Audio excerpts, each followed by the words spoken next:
Hey everyone, welcome back. So today we are going to talk about projection and how to get your sound and your ideas to the back of any concert hall.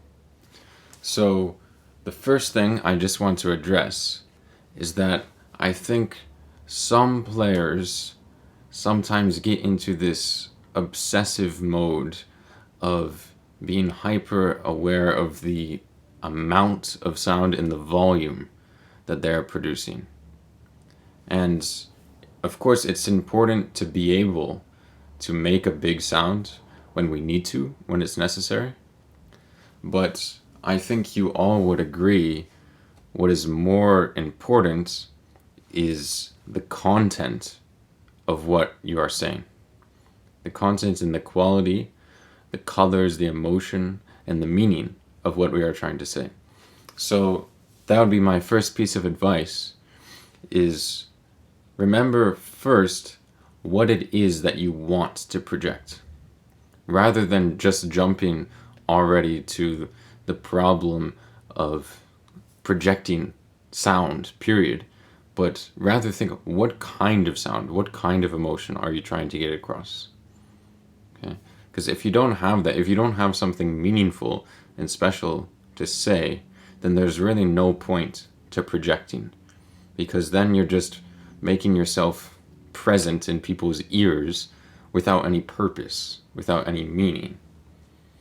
So that's the first thing. And to go along with that, then start to think, rather than projecting just quantity of sound, think about projecting emotion, right? Project the meaning and the value and the story of your music. That's what you want to get to the back of the hall. You know, and it doesn't really matter at the end of the day if it's loud or soft or anything like that. It's irrelevant. What matters is the story, right? And of course, your dynamics and your sound quality and your colors, those are all parts of the story, but it has to have power and meaning. Okay? So, a little bit about the technical aspects of projection. I think probably the most important thing, and I'm sure many of you have heard this several times already, is to play closer to the bridge. Especially when we play big concerti with orchestra.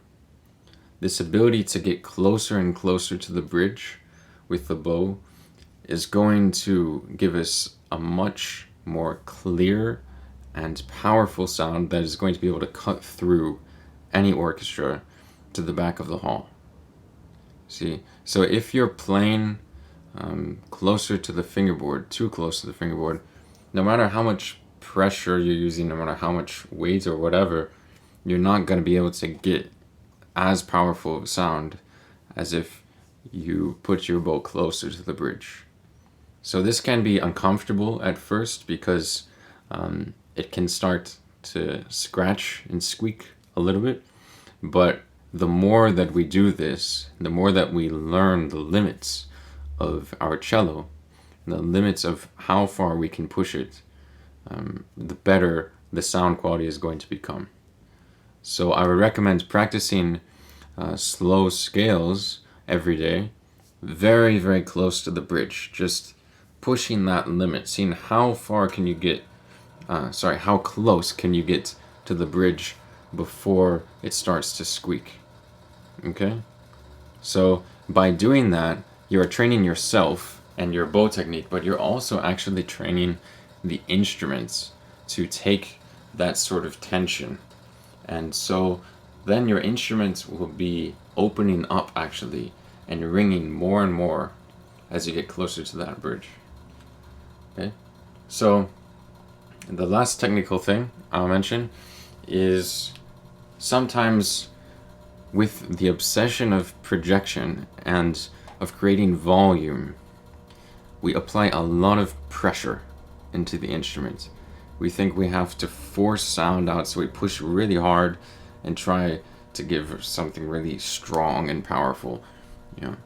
But that's not really how the cello works. So if you give a lot of pressure, you might create a sound that is very loud for the people in the few rows in front of you. But the further you go back, it's not going to really project at all. You see, what projects is resonance and beauty of sound. So if you can find a way, instead of pushing into the instrument, rather to pull the sound out and use the resonance to your advantage, try to get as ringing quality of a sound as you possibly can. That's the type of sound that is going to really project to the back of the hall. So I hope these ideas help you all out a little bit. Let me know in the comments how they work for you. And as always, I hope you have a wonderful day, and I will see you next time.